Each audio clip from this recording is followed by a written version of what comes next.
तो फ्रेंड्स ये KCC 9th class से पहले हमने इंट्रोडक्शन को देखा 6 चैप्टर का। ये 6 चैप्टर है, 2 चर वाले रैखिक समीकरण, ठीक है। तो इसमें हम लोग सबसे पहले क्वेश्चन आंसर को अब देखेंगे। इससे पहले तो हमने इंट्रोडक्शन में कुछ थोड़ा बहुत बेसिक को समझा।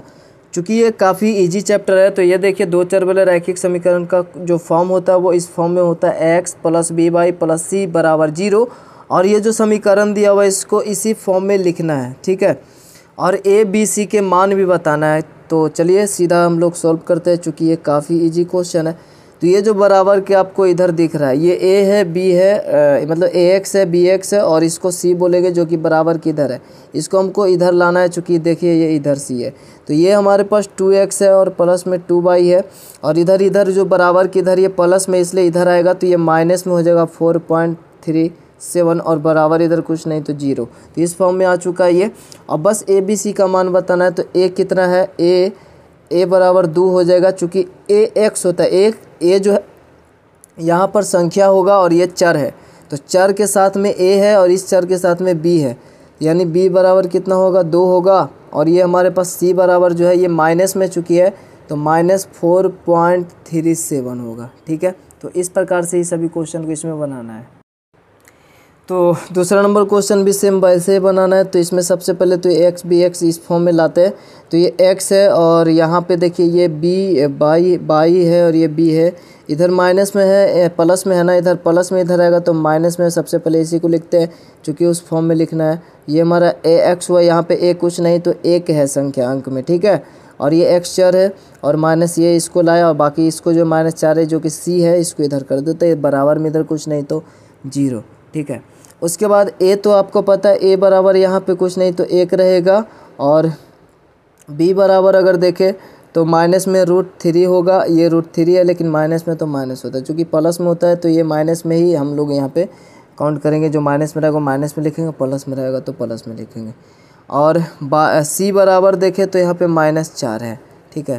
तो ये हो गया। तो ऐसे इजी क्वेश्चन है इसमें। तीसरा नंबर देखें तो 4 बराबर में है 5x माइनस में 3y है। तो क्या करना है इसमें हम लोग क्या करेंगे, ये हमारे पास 5x है, इधर इसको इधर लेकर आ जाएंगे, ठीक है। तो इधर कुछ नहीं तो 0 बचेगा, या फिर आप सोजा करके भी लिख सकते हैं 5x माइनस 3y, और यहाँ पे माइनस में 4 हो जाएगा। तो ये इस प्रकार से लिख सकते हैं, या इतना लिखने के बाद बराबर में 0 करते तो भी कोई दिक्कत नहीं है।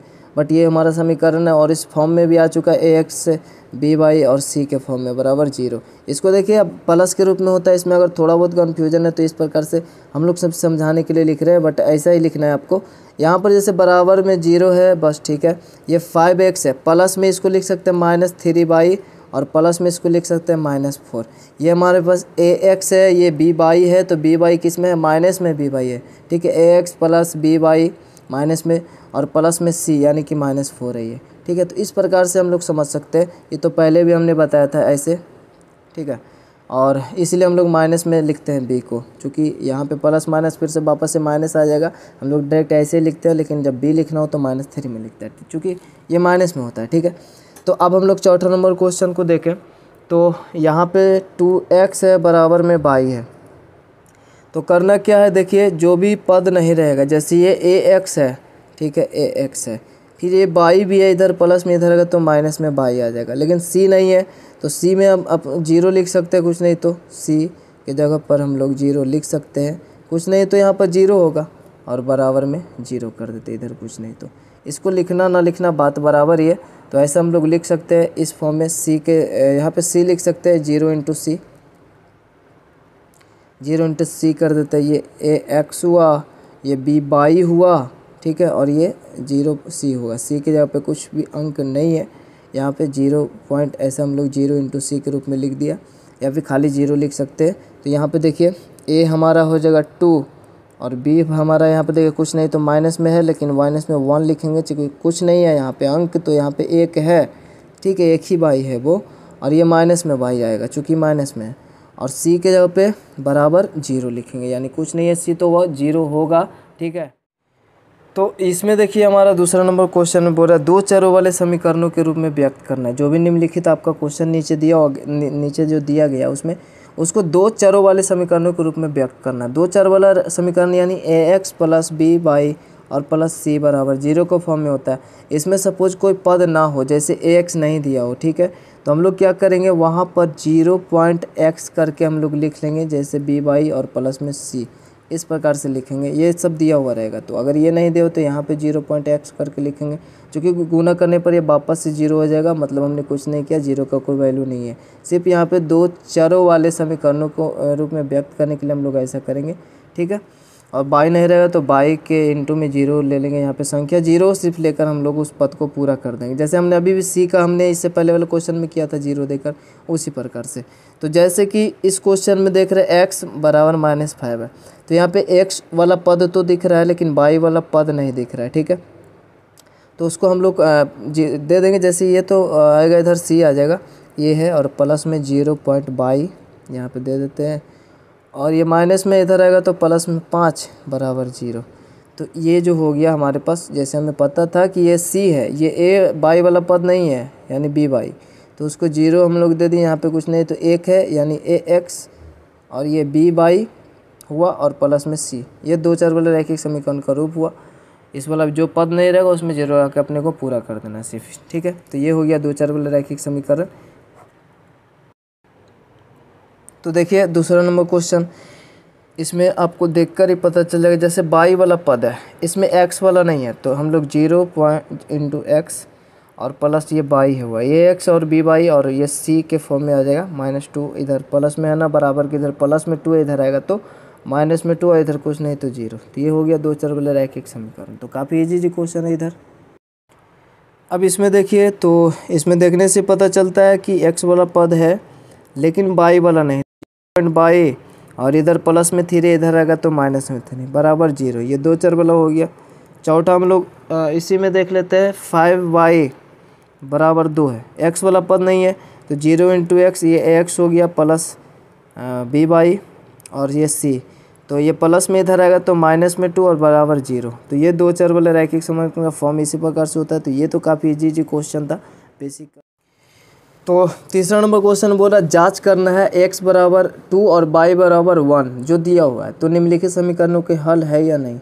x बराबर 2 और y बराबर 1, इससे x y का मान दिया हुआ है, अर्थात जो मान होता है वो समीकरण को संतुष्ट कर देता है, तो हम बोलते हैं कि वो हल है, और अन्यथा बोलेंगे कि हल नहीं है। ये हमने पहले ही बताया था बेसिक में, जो मान इस समीकरण को संतुष्ट करेगा, अर्थात x का जो मान यहाँ पे रखेंगे, y का जो मान रखेंगे, तो इधर भी 7 आना चाहिए, अगर इधर 7 है तो। अगर ऐसा होता है, संतुष्ट करता है, दोनों साइड बराबर आता है, तो बोलेंगे हाँ ये हल है, अन्यथा नहीं है। तो चलिए चेक करते हैं, यहाँ पे पहला नंबर सोल्व करते हैं। जो दिया हुआ है उसको हम लोग सबसे पहले लिख लेंगे, दिया है क्या, वो तो हर क्वेश्चन में दिया हुआ है, बट लिख लेते हैं x बराबर 2 और y बराबर 1 है। तो हमारे पास जो समीकरण है 2x प्लस 3y बराबर में 7 है। देखते हैं रखकर मान समीकरण को संतुष्ट करता है या फिर नहीं करता है। तो ये 2 है, x के जगह पे 2 रखना है, चूँकि x का मान 2 दिया हुआ है, प्लस में 3 है और y के जगह पे 1 है, तो यहाँ पे 1 को रखा, बराबर में 7 लाना है। तो 2 दूनी 4 होता है और प्लस में 3 का ही 3 होता है, बराबर में 7 आना चाहिए। तो 4 3 7 बराबर 7 हो जाता है, अर्थात LHS बराबर यहाँ पर RHS हो जाता है, ठीक है। दोनों साइड यानी ये जो दिया गया समीकरण है वो जो मान है वो समीकरण को संतुष्ट करता है, इसीलिए बोलेंगे हाँ यह समीकरण का हल है। तो हल है या नहीं, तो यहाँ पे हो जाएगा हाँ ये हल है, क्योंकि अब दिख रहा है ना बराबर आया। तो उसी प्रकार से आगे भी चेक करेंगे। तो देखिए दूसरा नंबर क्वेश्चन जो है कुछ इस प्रकार से, क्वेश्चन वैसे अच्छे से दिख नहीं रहा था, यहाँ पे बराबर में 80 होना चाहिए वैसे, ठीक है 80 है वैसे, तो 8 है, ठीक है। मान तो अपना दिया हुआ है, चलिए हम लोग सीधा मान रखते हैं x y का मान रखने पर, या फिर x वैसे यहाँ पे लिख भी सकते हैं, ठीक है, कि x बराबर इतना y बराबर इतना दिया हुआ, वैसे तो ऊपर में दिया हुआ ही है। तो सॉल्व करते हैं, 2 है, x का मान तो 2 रखना है और माइनस में 3 का 1 रखना है और प्लस में 7 को जोड़ेंगे तो 8 थोड़ी आएगा। यहाँ पे देखिए 7, यहाँ पे माइनस है ना, तो माइनस से 2 दूनी 4 हो जाएगा और माइनस में 3 1 3 रहेगा और प्लस में 7 बराबर में 8 लाना है। तो 4 में से 3 जाएगा तो 1 बचेगा और 7 1 8 ही होता है ना, तो 8 बराबर 8 हो गया। यानी कि ये जो है LHS बराबर RHS आ जाता है, यानी left hand side right hand side के इक्वल है। इसके लिए ये हाँ समीकरण जो है x का जो मान y का था वो समीकरण को संतुष्ट कर रहा है, बराबर दोनों साइड है, इसलिए ये जो है समीकरण का हल है, हाँ होगा। तो तीसरा नंबर क्वेश्चन को भी हम लोग जांच कर लेते हैं इसी प्रकार से।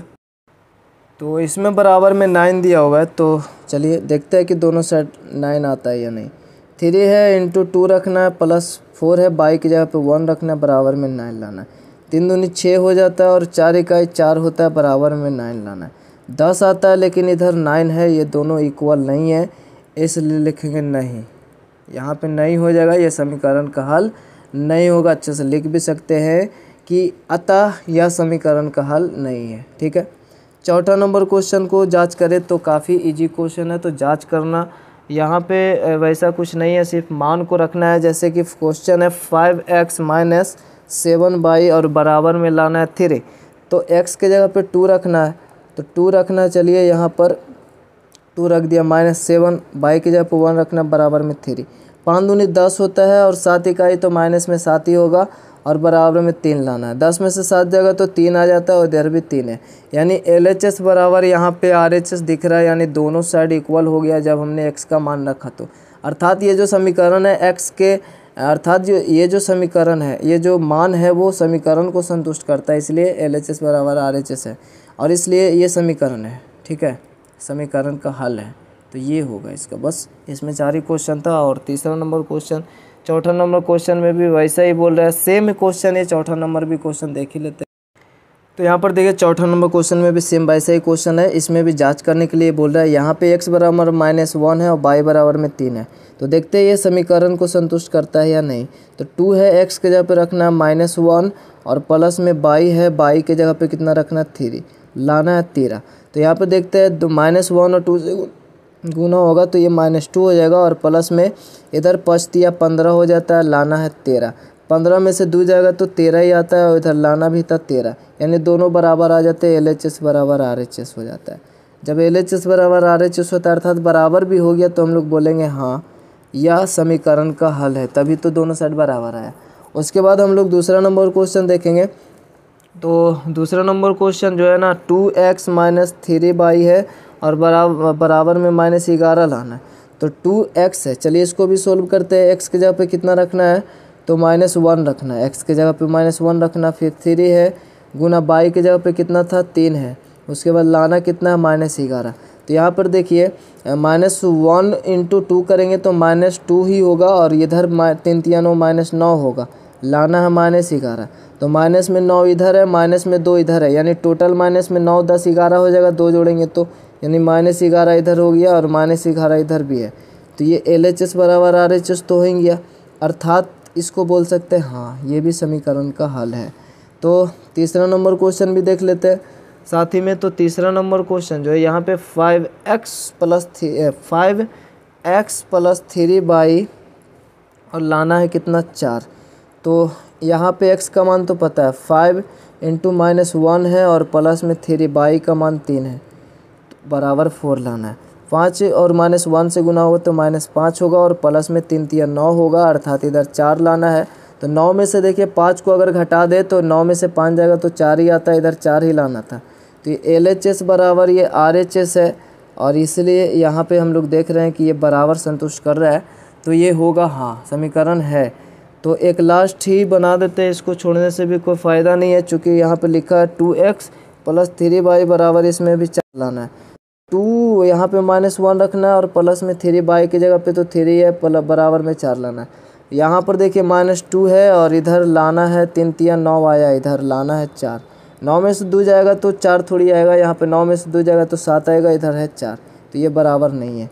LHS is not equal to RHS, वैसे लिखना ज़रूरी नहीं है, ठीक है ना, और यहाँ पे लिख देंगे नहीं, क्योंकि इतना से भी पता चलता है ना कि नहीं होगा, ये संतुष्ट नहीं करता है। ठीक है, तो ये हो गया हमारा नहीं, चौथा नंबर क्वेश्चन हो गया। तो बस ये 4 नंबर क्वेश्चन था, 3 4 नंबर क्वेश्चन दोनों सेम ही था। तो 5 नंबर क्वेश्चन को देख लेते हैं। यहाँ पे तो बोल रहा है कि क्वेश्चन वैसे स्क्रीन पे तो शो हो ही जाता है, तो वहाँ पे आप देख ले। यहाँ पे जो भी निम्नलिखित में समीकरण दिया उसमें a का मान ज्ञात करना है और x बराबर दिया हुआ, y बराबर दिया हुआ। ठीक है, x y दिया हुआ है तो बस a का मान निकालना है, सिंपल सा। तो चलिए x और y का मान रख के a का मान निकाल लेंगे। जैसे कि ये 5x प्लस 3y बराबर a है, तो a बराबर क्या आएगा, जिसका मान निकालना है उसको तो ऐसे ही रहने देंगे, उसके साथ कोई छेड़छाड़ नहीं करना है। वो वहीं पे रहेगा। बाकी यहाँ पे 5 है तो 5 x की जगह पे 1 रखना है, 3 है 1 रखना y की जगह पे। ये तो 1 है तो मान निकालना काफ़ी ईजी। 5 इकाई 5 रहेगा और 3 इकाई 3 ही रहेगा बराबर a, यानी a बराबर इसको लिख देते हैं 5 3 8 आया। ठीक है, ये आंसर होगा। दूसरा नंबर क्वेश्चन को देखें तो देखिए दूसरा नंबर क्वेश्चन चूँकि ये काफ़ी ईजी है ना, तो इसलिए इधर ही बना देते हैं। ax और ax माइनस 2y है। ठीक है, माइनस में 2y है और बराबर में 10 लाना है। तो देखिए यहाँ पर a का मान निकालना है और x की जगह पे 1 रखना है, माइनस 2 है और y की जगह पे 1 रखना है। ठीक है, बराबर में 10। a गुना 1 तो a ही रहेगा और 2 गुना 1 भी 2 ही रहेगा, बराबर में 10 है। अब 2 इधर माइनस में उधर जाएगा तो प्लस में, यानी कि 10 प्लस 2 को अगर जोड़े तो 12 आ जाएगा, यानी a का मान कितना आ जाएगा, 12 आ जाएगा। ठीक है, अब तीसरा नंबर क्वेश्चन को भी देखते हैं। तो तीसरा नंबर है ax प्लस 4y बराबर 18। अब a का मान तो पता है, x का मान 1 है और y का मान भी 1 ही है, तो काफ़ी इजी हो जाता है। a गुना 1 a रहेगा और बराबर में 18 है ना, ये प्लस में 4 गुना 1 4 रहेगा और बराबर में 18 है। ये प्लस में है, 4 इधर जाएगा तो माइनस में आ जाएगा 4। चूँकि a का मान निकालना है तो a को उधर ही रहना है एक साइड में। 18 में से 4 जाएगा तो 14 बचेगा, तो इसका मान 14 आएगा। ठीक है, ये था हमारा तीसरा। और चौथा नंबर क्वेश्चन को अगर देखें तो 7ax है और प्लस में 3ay है और लाना है 20। मतलब ये समीकरण है, a का मान निकालना है इसका। तो 7 है, a का तो मान निकालना ही है और इंटू में x की जगह पे कितना रखेंगे, 1 ही रखना है, तो ये 7a ही रहेगा। प्लस ये 3a है ना, तो बस 3a ही रहेगा, चूँकि एक का तो कोई वैल्यू नहीं है, तो ये 7a ही रहेगा और ये प्लस 3a ही रहेगा यहाँ पर। ठीक है, 7 है और 3a ही रहेगा, ये टोटल 20 हो गया। अब 3 गो a इधर है, 7 गो a इधर है, टोटल को अगर जोड़े तो 10a हो जाएगा और इधर 20 है। a का मान निकाला, 1 इधर ही रहेगा और इधर देखें तो 10 इंटू में इसके साथ में इधर आएगा तो भागा में हो जाएगा यार, अर्थात इधर गुना में इधर आएगा तो भागा में 10 हो जाएगा भागा में। ठीक है, तो 10 से अगर इसमें भागा देंगे 10 दूनी 20, अर्थात a बराबर इसमें 2 आएगा। तो बस इसमें a का मान निकालना था और ये 5 नंबर क्वेश्चन था। वीडियो यहीं पे एंड करते हैं। वीडियो अगर अच्छा लगे तो लाइक कमेंट शेयर जरूर से कर दीजिएगा। चैनल पर नया चैनल को सब्सक्राइब करके बेल आइकन को प्रेस कर दे। मिलता है नेक्स्ट वीडियो, तब तक के लिए जय हिंद जय भारत।